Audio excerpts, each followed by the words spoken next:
This is Age Like Milk. Um, I want to talk about 50 Shades of Grey, the first movie, the movie that's meant to be risque and sexual, but actually is about as arousing as some Cinemax porn. Look, here's the thing with this. I remember you reviewing these films and hating it. Yes. Hating.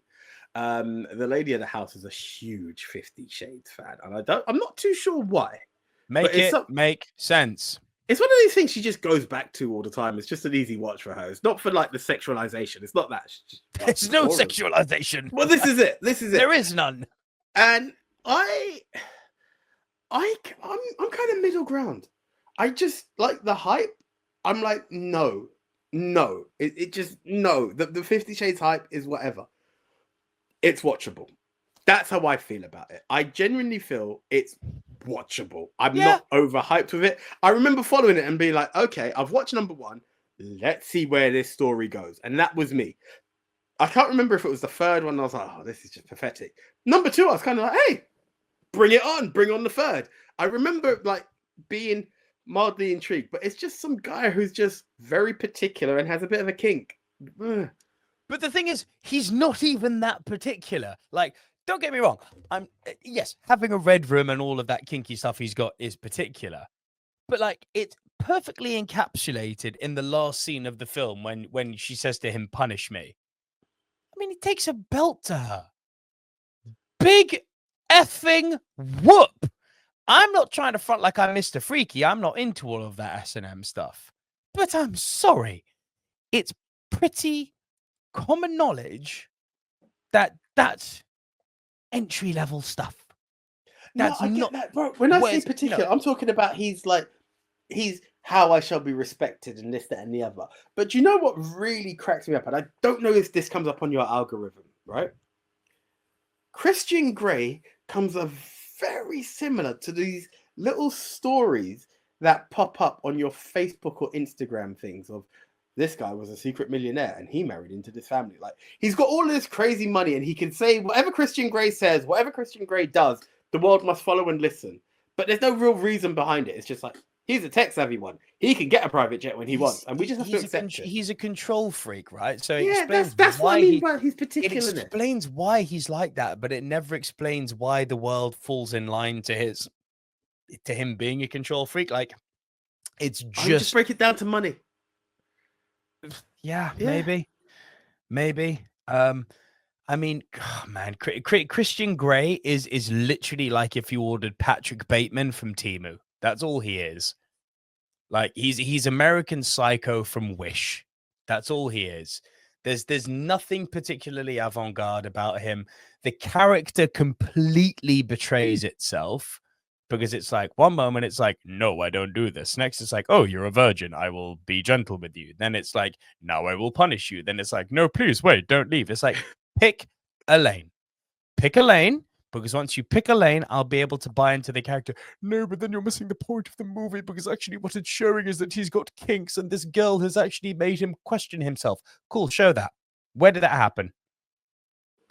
I think what did she do that made him change? Nothing. She got a cracking pair of tits and a tight ass. That's it. He says categorically when she says, how many women have been in here? I can't remember if it's 51 or 91. It was a large number. And that man has got money. He has seen a cracking set of tits and a tight ass before.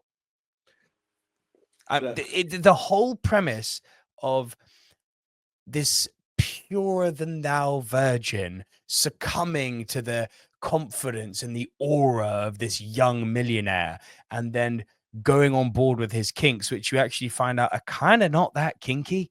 Like, again, I'm really not trying to front and be like, I'm some super kinky sex demon. It's just not the case. But like, we are living in a sex positive 21st century where like he's not even in a gimp suit at any point, is he? Bruv, you know what I'm saying? Like, Pulp Fiction was more risque than this. Seriously.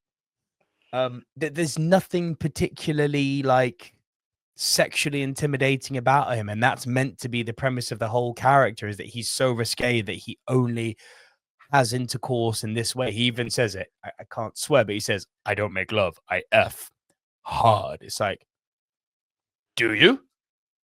I wonder though, and this could be like one of these things that I don't normally fall to the premise of it. Is the book more risque, but they've lowered it down so they can get more butts and seats in the cinema? I don't know. Don't know. I don't But know. I'm proud to say I've not read the book. All I've heard is that it's softcore lady porn. But listen, it's Mills and Boons just written by somebody else. That's what I'm sure it is. And and this is the thing for me. I think there are parts where we'll be like, because while you've given that breakdown, there's some people screaming, but you don't understand. He was orphaned, and this is why he was tortured, and this is why he does it. But he does it in the bedroom to people. And I'm not saying it is or isn't. I've not come from that background, so I can't say it, and I'm not any kink meister by any means. I'm quite vanilla. Sorry to disappoint any listeners, but like in the same breath, it is what it is. When it comes to this film, I found it watchable. It was passable. It doesn't offend me, but it doesn't excite me. That's how it feels. That's good. Look, just to be clear, I'm not looking for some sort of. I'm not looking for 𝒊𝒍𝒗𝒆𝒄. You know what I mean? I'm not looking for pornography in what is ultimately just the pseudo love story.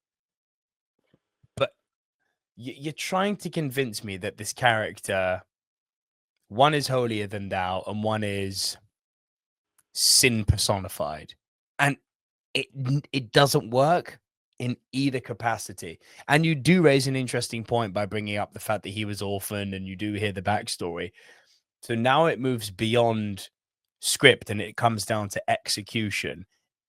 And we go back full circle to the comment that I made at the top. The execution of this movie was complete Cinemark porn.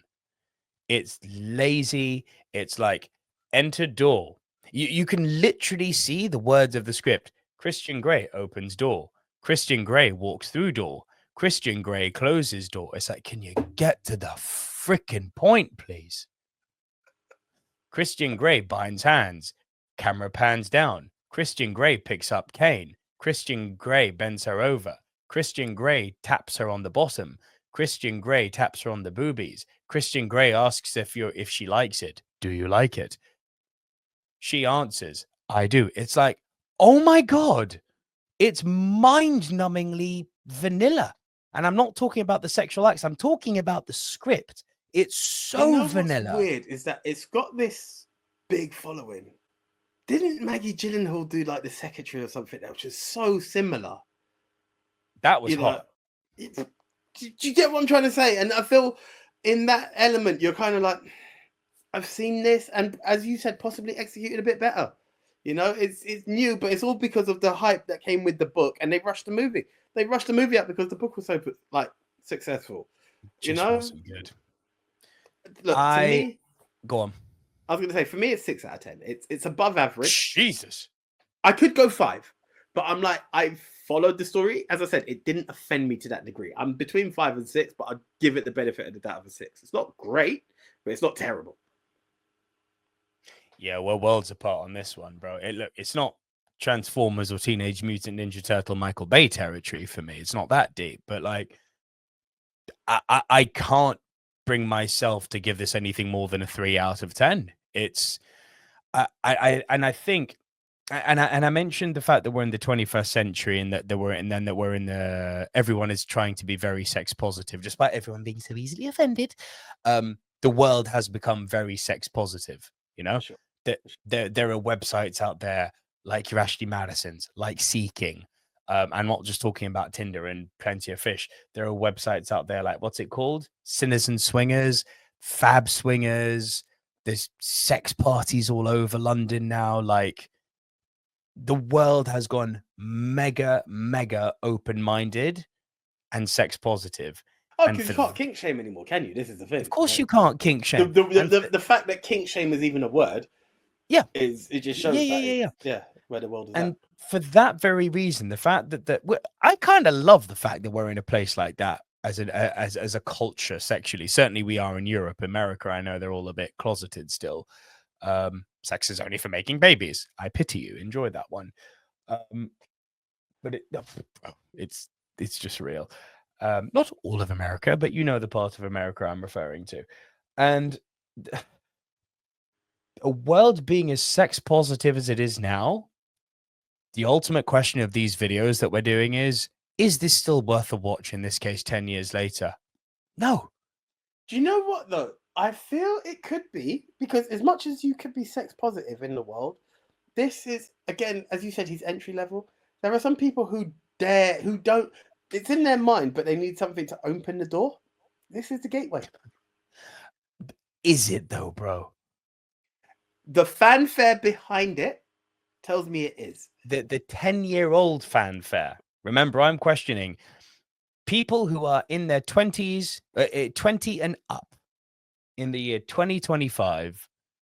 Will this movie, if they're sex positive people, tick any boxes? I can't speak for them, but I would struggle to see how. And I think that is the first one where we could get a comment below, because yeah, I'm not of that generation. I don't know where their thoughts are at. You know, all I know is TikTok and Snapchat. I need to see like where their mind sits on this on a situation like this.